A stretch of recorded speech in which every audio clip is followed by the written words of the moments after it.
A talk with my mentor, now live in Dubai.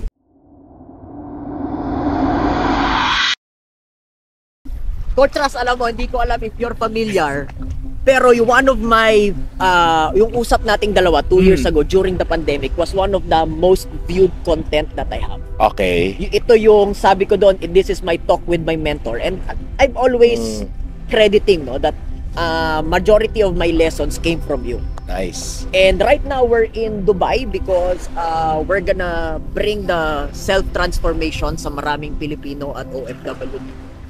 Pero wag na muna natin yung pag-usapan. Pag-usapan natin yung maybe mas maraming manonood ang makaka-relate at gustong matutunan. Paano nga ba yung tinatawag nila na manifestations? Kasi lagi nilang naririnig yun na kapag inisip mo lang daw, mangyayari. Una, totoo ba yun? Pangalawa, pwede bang mangyari yun?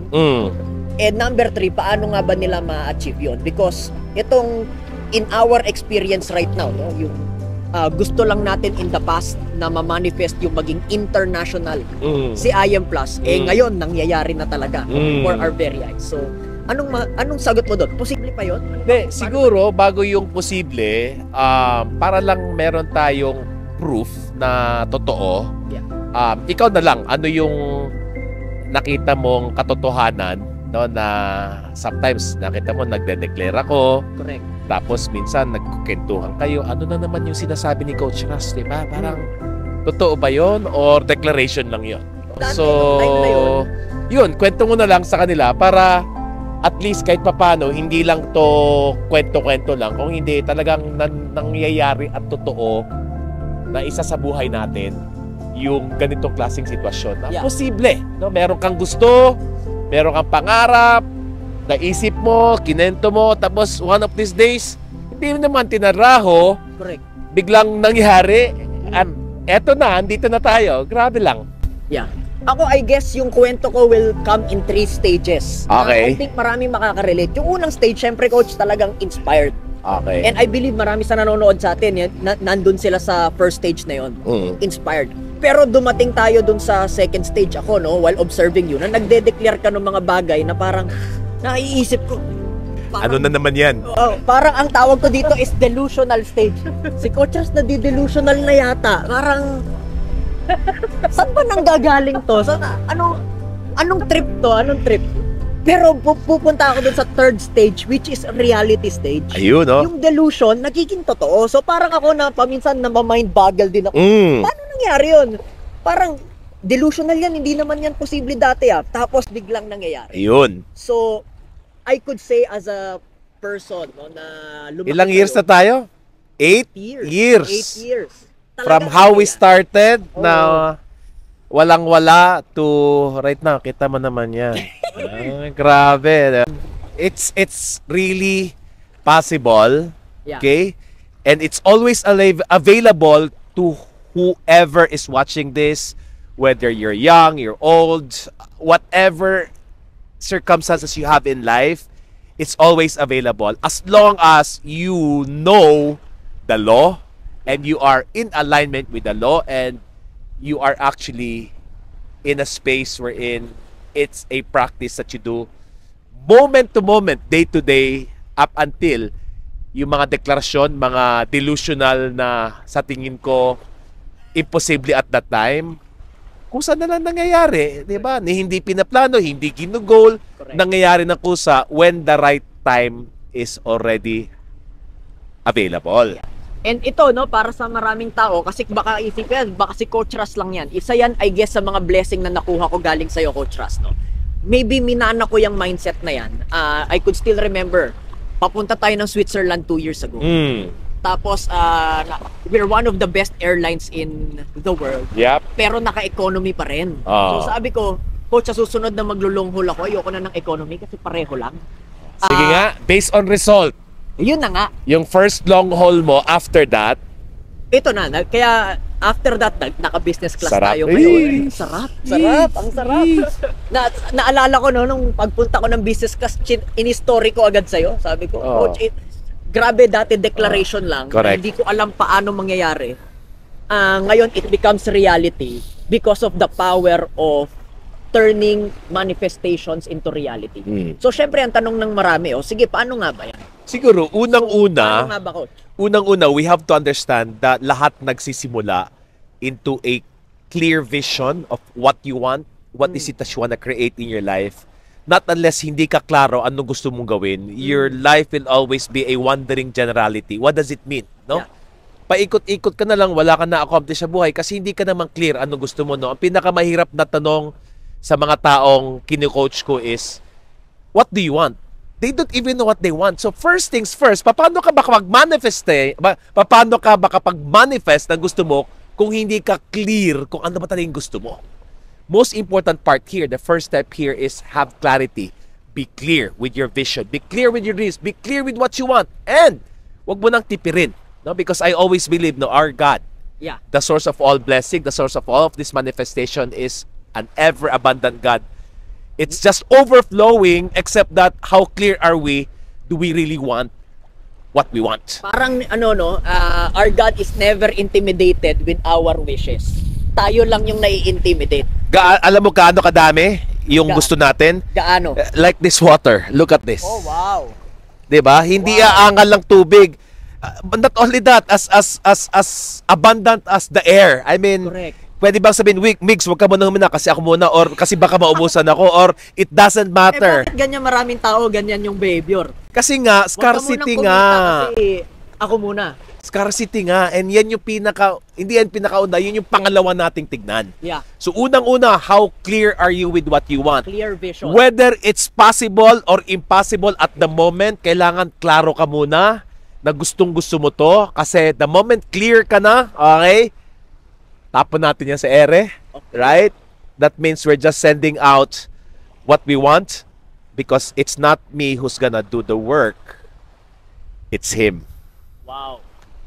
However, your work here, after throwing that, is number 2. We call this clearing. You need to clear whatever is stopping you, all the blocks. Okay.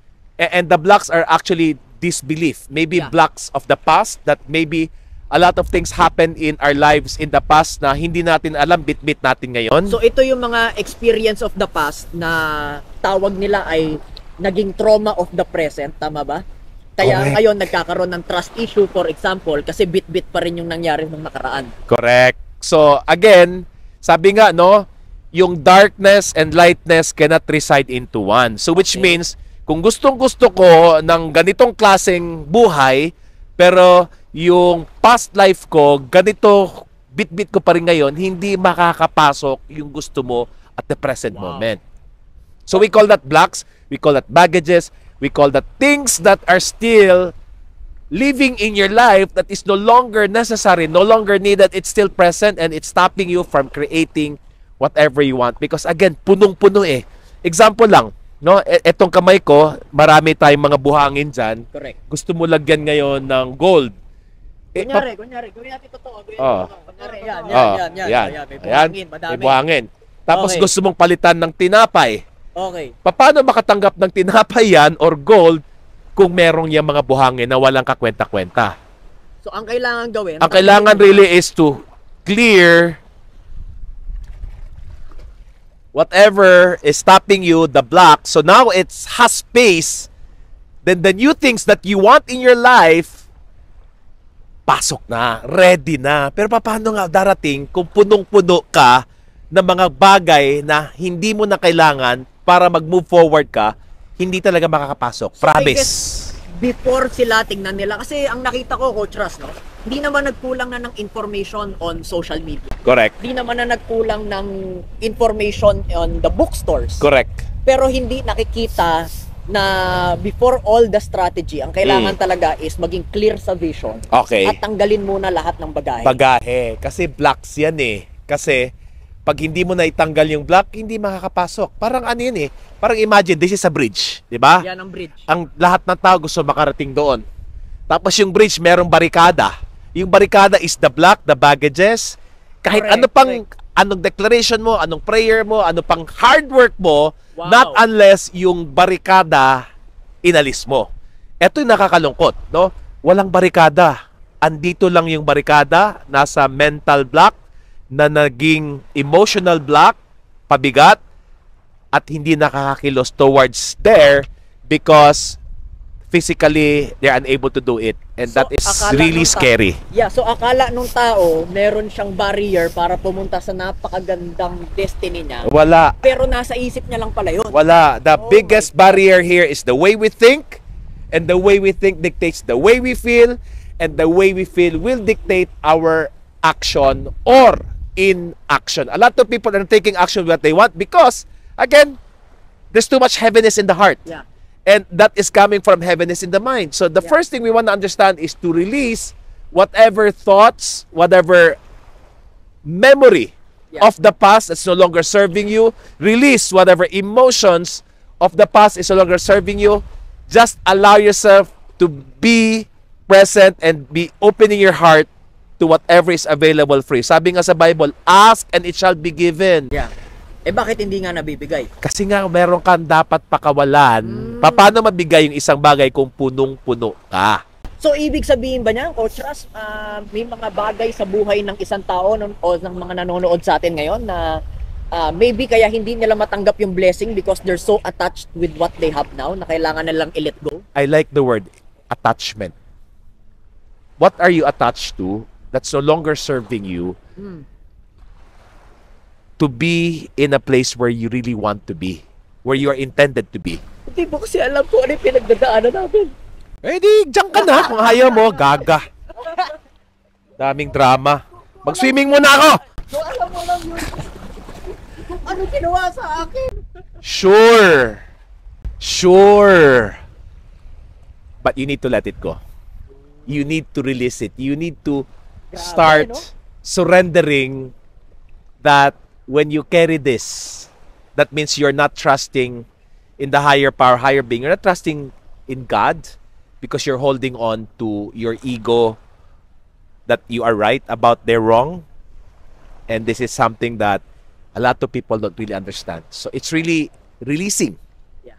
the past through forgiveness. That's the highest form of giving. Wow. It's in giving that we receive, but how come we're not receiving? Because maybe we have not been forgiving. Wow. Alam mo, grabe lang, no? Na-remind lang ako sa statement natin in the past na parang people can only see what they're losing.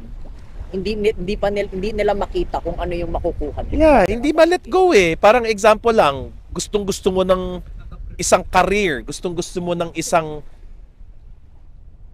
gawin sa buhay na alam mong ikagaganda ng buhay mo, kaso lang hindi mo pakawalan kasi meron kang sweldo, 15-30, na baka sayang. Pero hindi mo alam ano yung matatanggap mong posible kung hindi mo kayang pakawalan yung anong meron ka na alam mo namang hindi makakarating dun sa gustong-gusto mong buhay. So, clear vision, mag-clear ng mga bagahe or blocks,